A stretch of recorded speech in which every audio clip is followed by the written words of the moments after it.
Silahkan duduk dulu.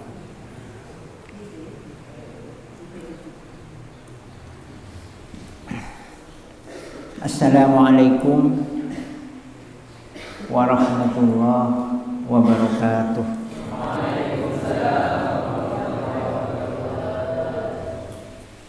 Bismillahirrahmanirrahim. Alhamdulillahirabbil alamin. Wassalatu wassalamu ala asrofil anbiya'i wal mursalin Sayyidina Muhammad wa ala alihi wa sahbihi ajma'in. Rabbi shrah li sadri wa yassir li amri wahlul 'uqdatam min lisani yafqahu qawli. Subhanaka la ilma lana illa ma 'allamtana innaka antal alimul hakim. Amma ba'd. Yang saya hormati para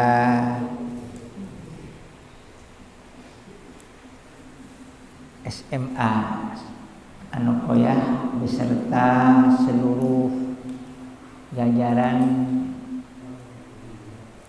pimpinan serta staf panitia kegiatan kelas akhir pemantapan istilahnya ya, pemantapan memperkokoh nilai-nilai keanokoyahan. Yang saya hormati seluruh siswa, santri siswa kelas akhir sekolah menengah atas SMA Anokoyah yang saya banggakan. Pertama, kepada panitia, kepada pimpinan, mohon maaf. Sebenarnya saya diminta kemarin hari Selasa untuk mengisi kegiatan ini, tetapi karena berbenturan dengan kegiatan yang lain, saya minta dijadwal lagi dan baru pada hari ini bisa terjadwalkan berjumpa dengan adik-adik siswa kelas akhir yang saya banggakan. Pertama, marilah kita bersyukur kehadirat Allah Subhanahu wa taala atas kenikmatan yang diberikan kepada kita semua, masih bisa belajar thalabul ilmi dengan semangat, dengan keinginan yang kuat supaya kita menjadi orang-orang yang dapat dibanggakan, terutama dibanggakan oleh agama, dibanggakan oleh Rasulullah sallallahu alaihi wasallam. Salawat dan salam tetap tercurah limpahkan pada junjungan kita Nabi Muhammad sallallahu alaihi wasallam yang selalu kita nantikan syafaatnya nanti di hari kiamat. Amin ya rabbal alamin. Para santri khususnya kelas akhir madrasah SMA Anokoyah, saya diminta ini dari tema memperkokoh nilai keanokoyahan. Saya baru lihat bahwa isinya kesederhanaan hidup. Songgok rame-rame tak sederhana. Ya. Ini dari tema, saya lihat tema-temanya ini ya. Pemantapan ini anunya kan keanokoyahan, isinya bermacam-macam. Saya kebagian kesederhanaan hidup. Ada yang kemudian hidup pengabdian pada masyarakat, akhlak dalam lingkungan macam ya. Adik-adik yang saya banggakan, jadi kalian ini sudah berada di ujung akhir sebuah periode pendidikan tahapan. Jadi pendidikan itu bertahap-tahap. Dari dulu masih kecil, mulai dari dalam perut, lahir, kemudian sekolah dari kalau mungkin kalian TK, terus ke SD, ada yang ke MI, kemudian ada ke SMP, sekarang SMA. Ini adalah periode ya, periode pendidikan sesuai dengan psikologis, sesuai dengan dengan keadaan. Itu tahapan pendidikan. Salah satu yang perlu kita banggakan sebenarnya bahwa di dalam tahapan-tahapan ini kalian setidaknya berada di sebuah lingkungan pesantren. Pendidikan, ketika tahapan-tahapan itu kalian lakukan, kalian alami, kalian berada di sebuah lingkungan pesantren. Ini perlu disyukuri, ya, perlu disyukuri, karena di pesantren ini kita dididik bermacam hal, bukan hanya tentang masalah bagaimana kita bertauhid yang benar, berakidah yang benar, tetapi lebih jauh kita bagaimana memaknai hidup kita ini lebih baik.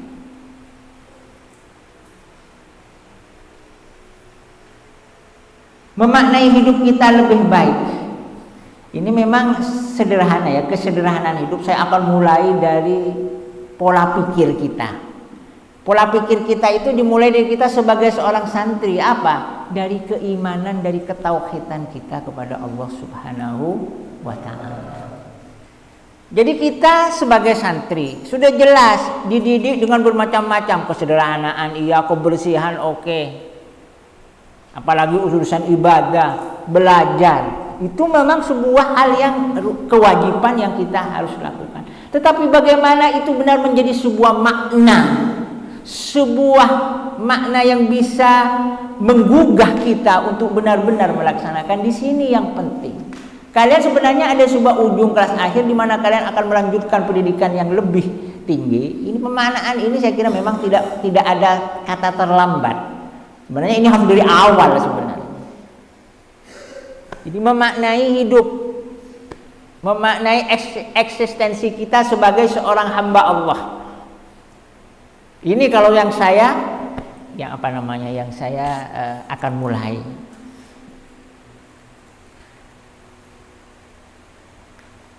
Pandangan kita terhadap diri kita, pandangan kita kepada orang lain, pandangan diri kita kepada lingkungan dan sebagainya. Ini sangat sangat dapat dinilai dari kita sendiri. Objektivitas itu sangat tidak bisa dilihat karena subjektif semuanya, karena dilihat dari pikiran kita yang memang berbeda-beda. Ini saya berkata seperti ini karena orang ya hidup itu maunya ingin enak, teronya nyaman. Beda orang tero tak nyaman, ada pasti ingin hidup. Maka kan ingin hidup enak, maka ini salah satu proses kalian di dalam rangka belajar, di dalam rangka mondok itu dalam proses ingin enak, tero nyaman. Dan ingin enak, ingin nyaman itu membutuhkan proses, membutuhkan membutuhkan usaha. Tidak akan ada sesuatu tanpa ada usaha dan proses akan tercapai.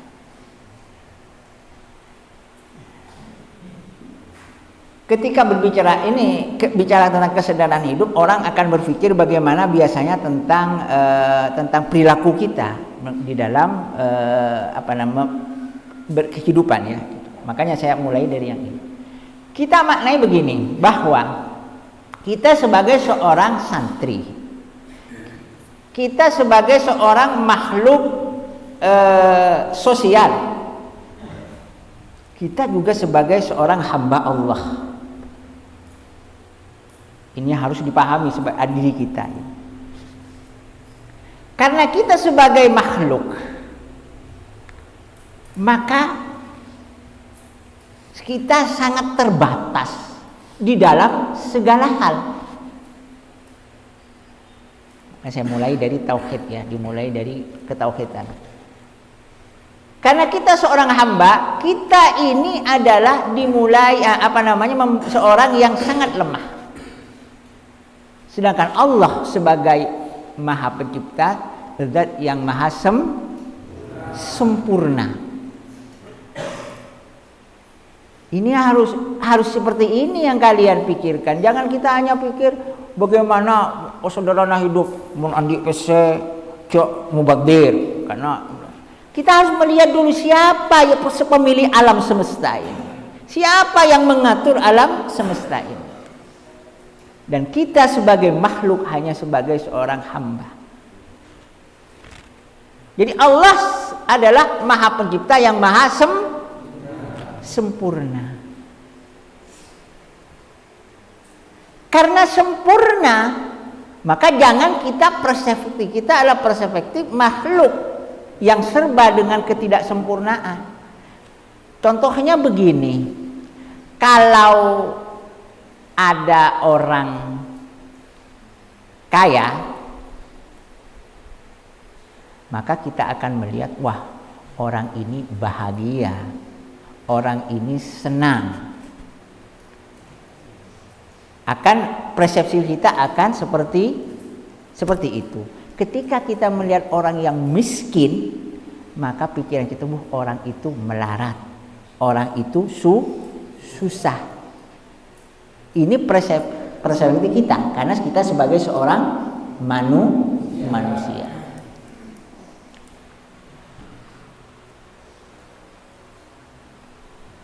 Tetapi yang perlu kalian ingat bahwa ini semua sudah diatur oleh Allah.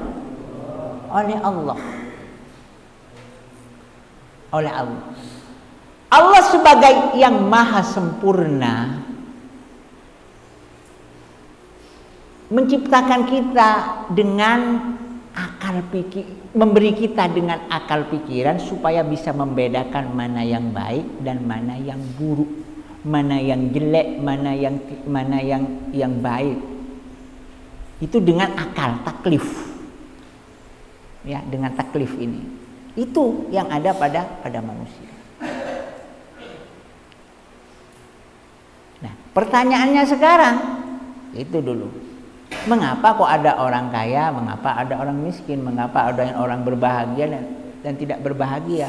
Apakah Allah itu kemudian lebih adil kepada orang yang kaya, kemudian lebih adil kepada orang yang lebih berbahagia, dan tidak adil kepada orang yang lebih sedih dan tidak berbahagia? Ini supaya kita bisa memaknai mengapa kita kok harus hidup sederhana, mengapa kita kemudian kok harus memaknai lingkungan harus bersih dan sebagainya, harus dimulai dari ketauhidan ini. Ini menurut saya memaknai kita sebagai seorang hamba dan bagaimana kita memaknai Allah sebagai Sang Maha Sempurna. Saya lanjutkan. Karena kita punya pikiran seperti itu, seakan-akan ada yang lebih baik, ada yang lebih buruk. Ini karena kita diberi taklif, diberi bahwa kita disuruh berbuat kebaikan, menjauhi segala keburukan. Yang berbahaya harus dihindari, kita tajlibul masalih, menarik kebaikan. Salah satu kebaikan bahwa kita dilarang tabdzir. Innallaha la yuhibbul musrifin. Allah tidak senang pada orang-orang yang berlebihan. Innallaha la yuhibbul muqtadin. Allah tidak senang kepada orang-orang yang berlebih-lebihan, keterlaluan. Itu memaknai kita sebagai seorang hamba, seorang manusia. Allah tidak senang pada seperti itu.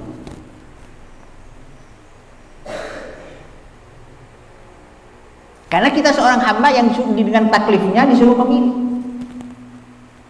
Kembali lagi,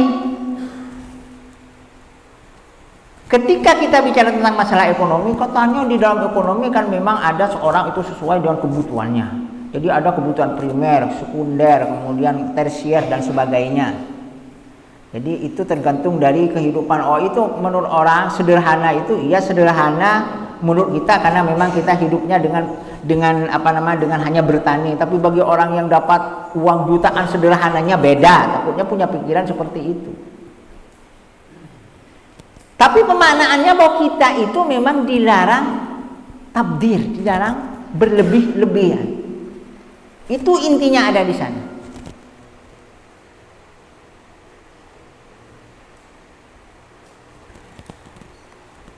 Perbedaan status sosial, kekayaan dan sebagainya itu memang sudah kehendak Allah. Kita hanya disuruh berusaha.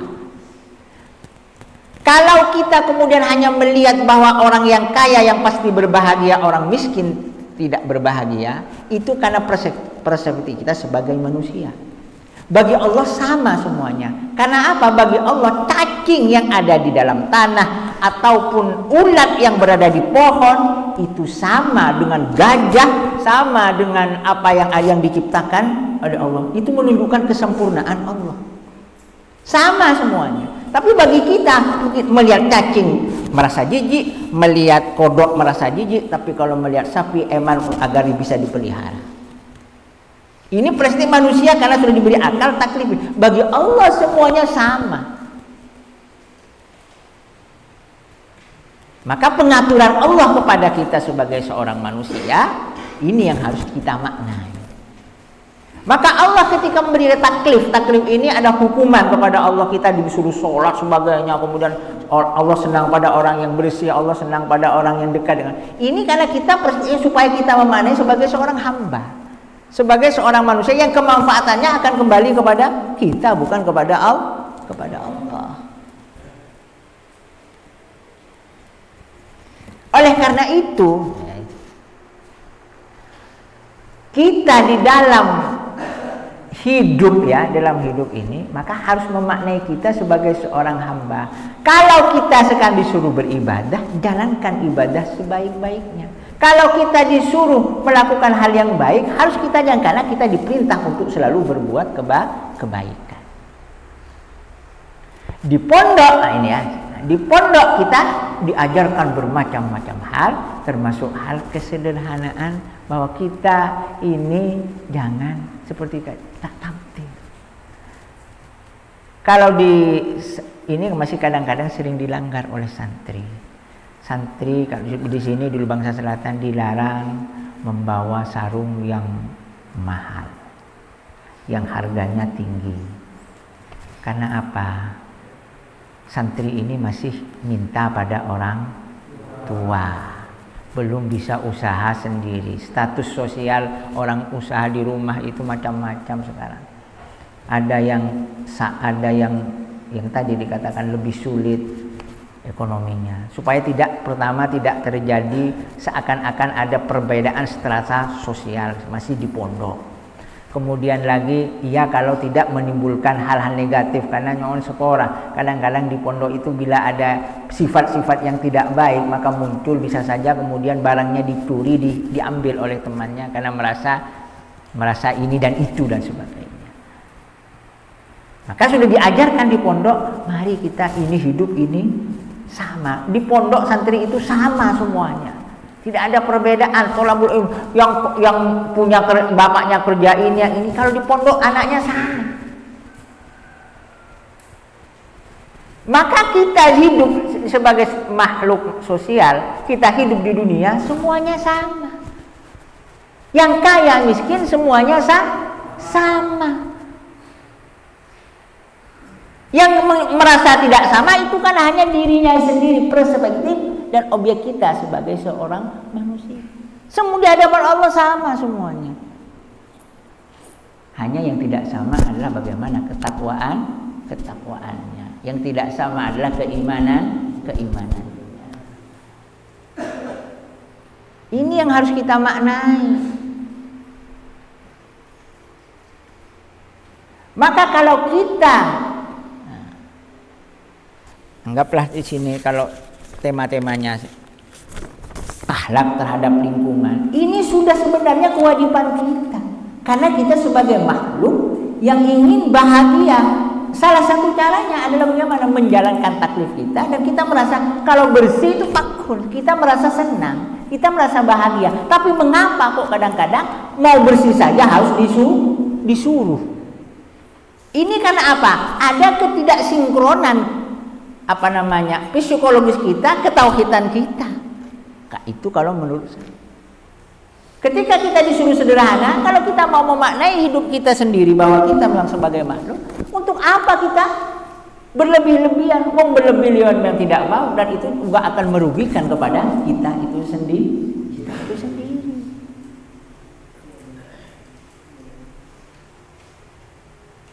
Jadi kita sebagai santri Mari kita maknai kesantrian kita. Kita maknai kemanusiaan kita. Kita maknai diri kita sebagai seorang makhluk, sebagai seorang hamba dengan segala kekurangannya yang ingin bahagia. Mari kita lakukan apa sesuai dengan tuntunan-tuntunan apa yang ditentukan oleh agama, yang ditentukan oleh guru-guru kita, kebaikan-kebaikan yang menjadi panduan kita di dalam hidup.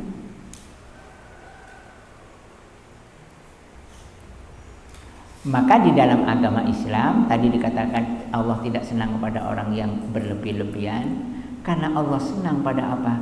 Allah senang pada orang yang bersyukur. Ya, senang pada orang yang bersyukur. Di dalam hadis yang disebutkan begini, yang sering disebutkan bahwa sesungguhnya orang mukmin itu adalah baik semuanya dan tidak dimiliki oleh selain orang-orang mukmin. Innal mu'mina kulluhu khair. Laisa, bagaimana itu hadisnya? Tidak ada dimiliki apa namanya? Idza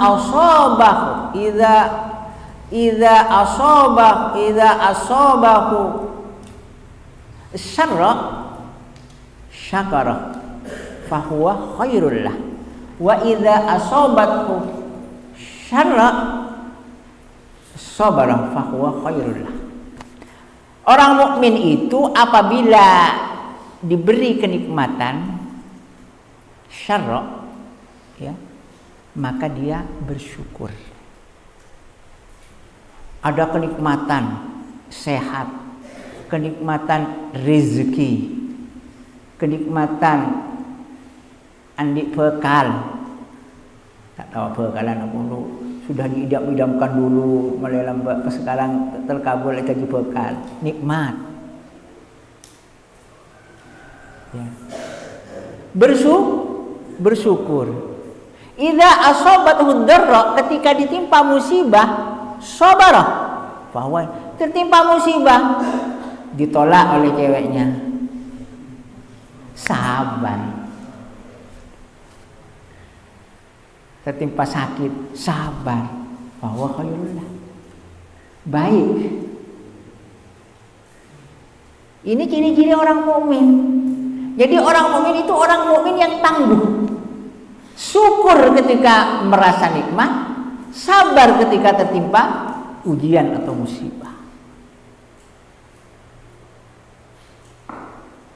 Ini yang harus kita maknai. Saya lebih banyak kepada memaknai kita sebagai seorang santri, sebagai seorang hamba, sehingga kita bisa menempatkan sesuatu pada tempatnya, mana yang baik dan mana yang buruk untuk kita lakukan. Lebih umum pada seperti itu. Ini tema-tema yang sesuai dengan apa yang sudah dirancang. Nah, kalau kita mau bersyukur dan bersabar, maka apa yang saya katakan tadi bahwa kita itu ingin hidup enak, nikmat, itu akan kita bisa temukan. Tapi kalau kita membebankan hidup dengan sesuatu, ada musibah, sudah seakan-akan kiamat, ada musibah, kemudian kita larinya kepada apa? Larinya hanya konsultasi, tapi tidak mendekatkan diri kepada Allah. Konsultasi kepada manusia, iya oke, tapi jangan lupa kita bahwa ada yang menciptakan di atas. Ketika kita menerima kenikmatan lalu lupa mubadzir apa-apa, kita harus bersyukur. Apa bentuk syukurnya? Bersyukur melalui lisan, bersyukur kepada Allah, bersyukur kelebihan rezekinya harus diberikan kepada orang lain, membahagiakan orang lain. Baru kita menjadi seorang hamba yang baik.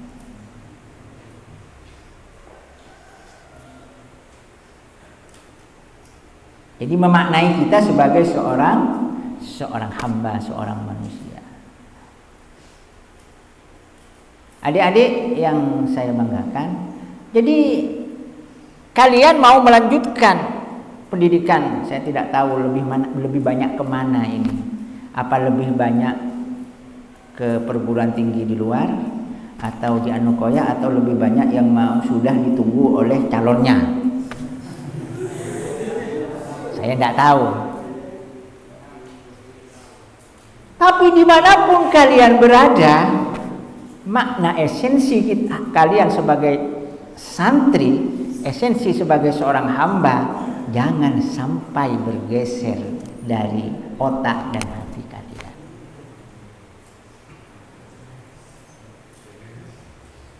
Itu.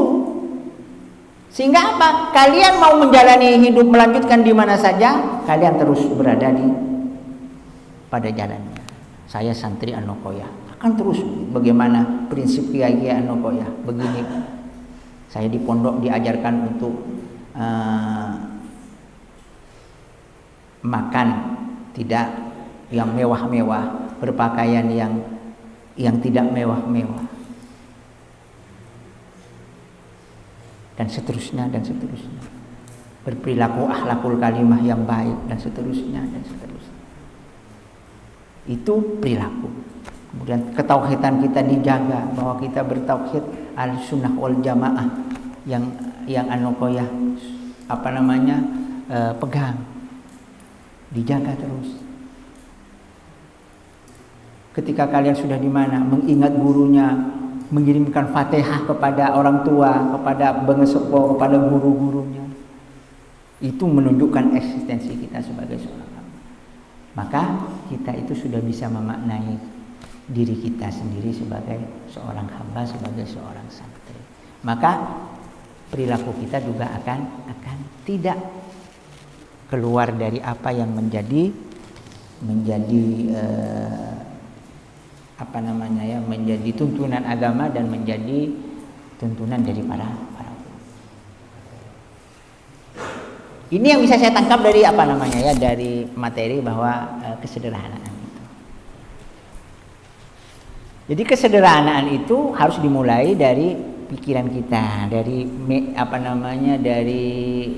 pikiran kita, mulai bahwa kita sama semuanya sebagai seorang hamba yang membutuhkan kebahagiaan.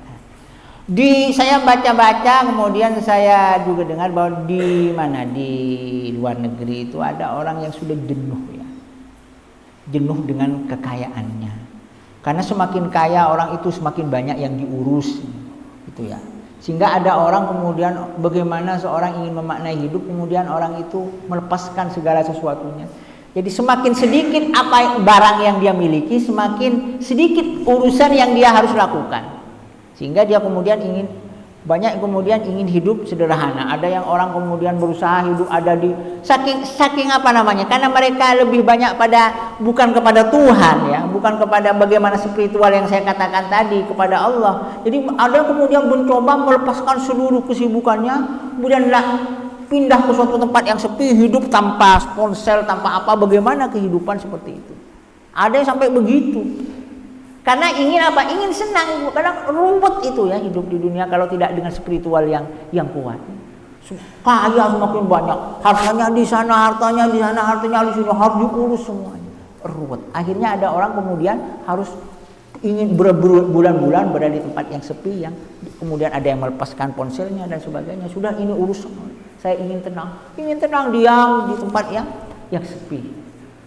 Nah, kita sebagai seorang santri, kita sebagai seorang hamba Allah tidak perlu seperti itu. Karena kita terus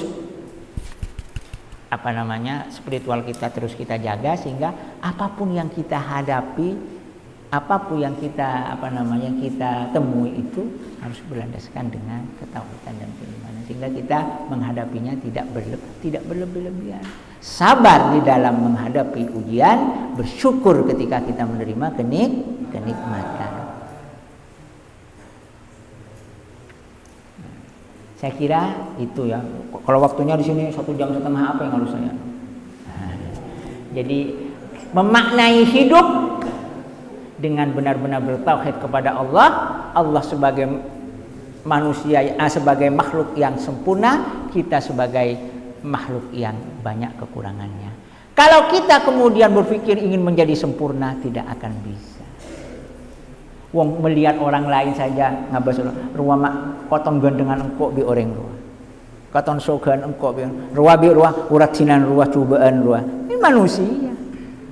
Tapi bagi Allah itu menunjukkan kesempurnaan Allah. Adanya cacing, adanya ulat, adanya gajah, adanya kita, adanya langit, semuanya itu menunjukkan kesempurnaan Allah. Makanya Allah punya nama Asmaul Husna. Ada yang Allah Al-Mumit. Kalau ini kesempurnaan Allah kata Al-Latif,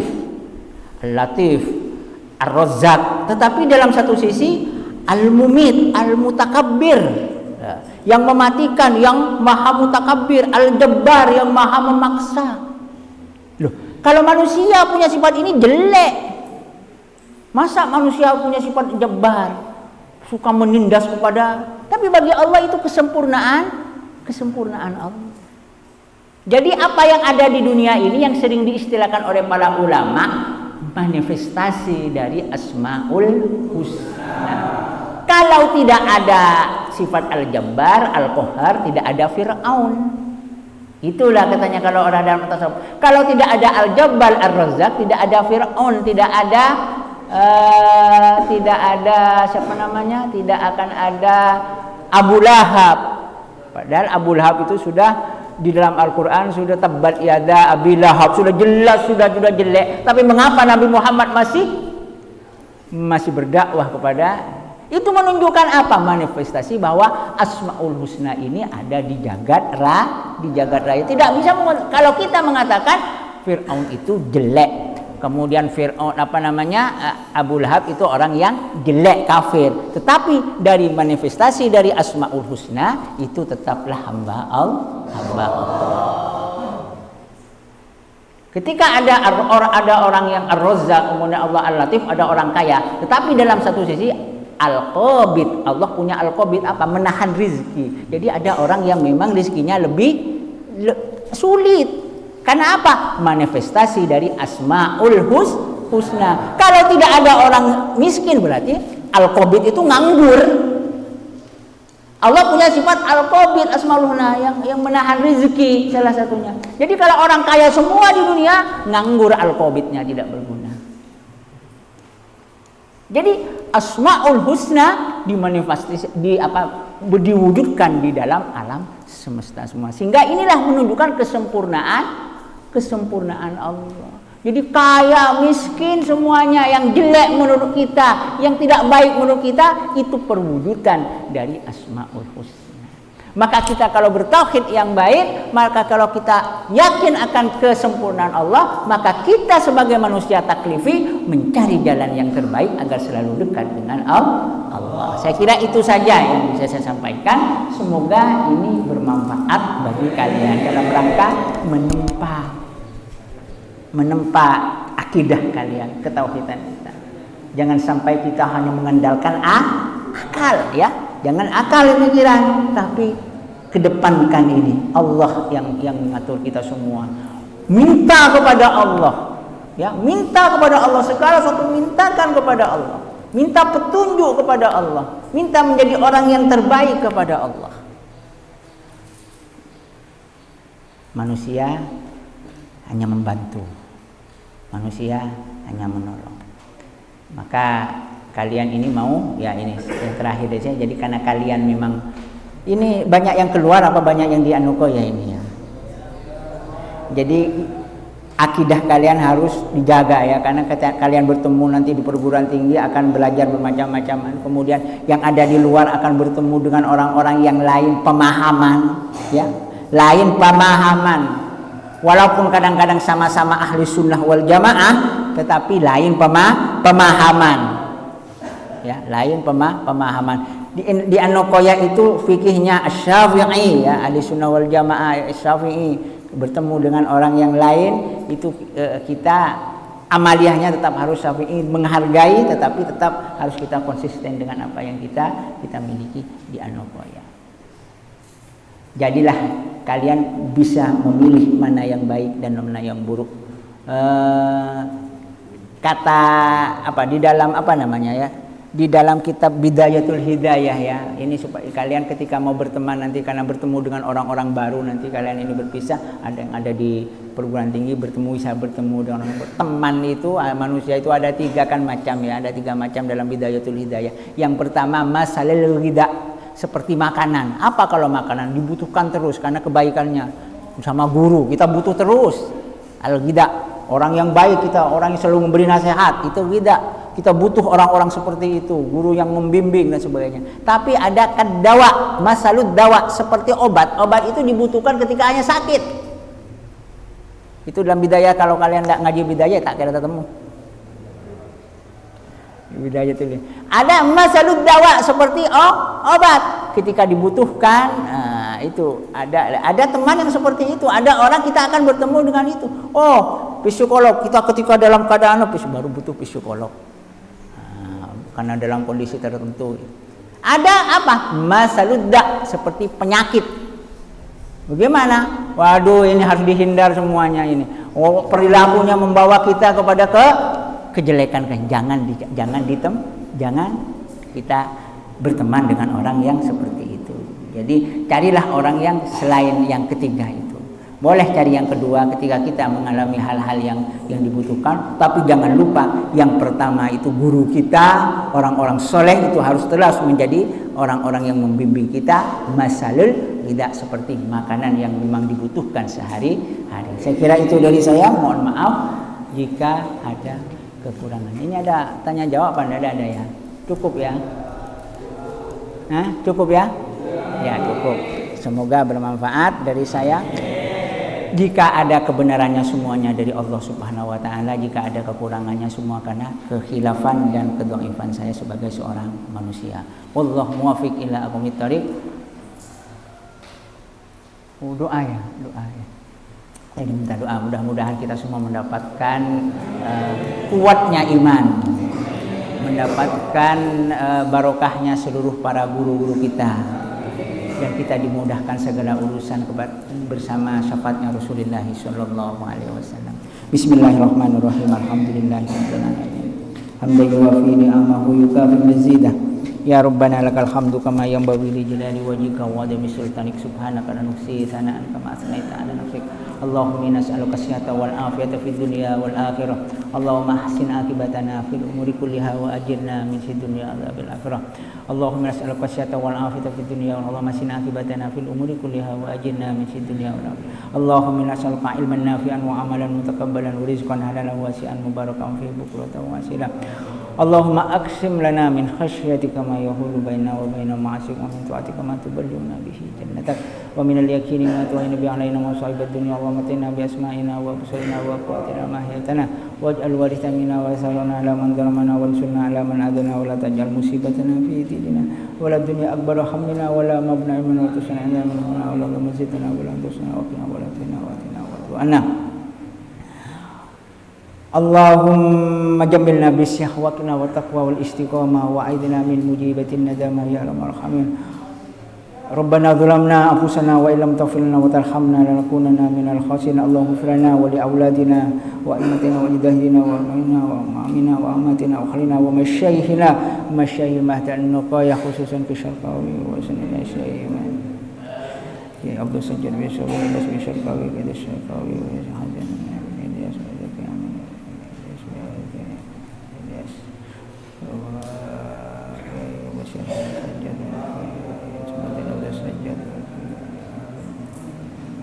Usulihim wa furuhim